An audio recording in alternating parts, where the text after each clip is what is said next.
more people are turning into vegetarians due to health, age-related, or many other reasons.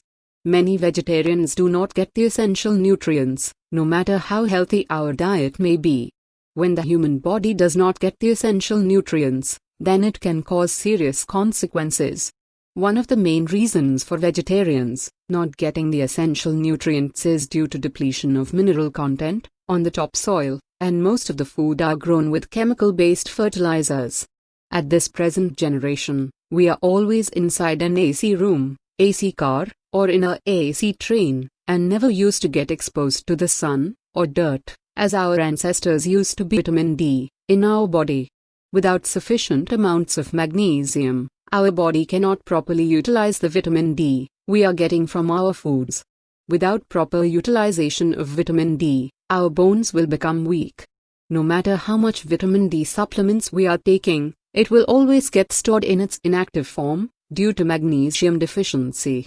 We can check our magnesium level by checking our RBC magnesium level, and low potassium and calcium are also common laboratory signs indicating magnesium deficiency. If a person consumes magnesium, it may lower the risk of vitamin D deficiency, but taking vitamin D supplements without magnesium will not benefit our body in any way.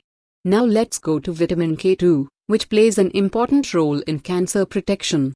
Vitamin K2 is a fat-soluble vitamin, which provide protection to our heart and brain. Without vitamin K2, calcium will not get deposited in proper areas of our body. K2 natto dish is known by different name at different places. In Manipur, natto dish is very common in every household, and this dish is prepared by boiling the soybean properly for a long time in low flame. After boiling, take out the water first, then pack the soybean with bamboo leaves in a basket, preferably made from bamboo. Keep it in a warm place like near a fireplace.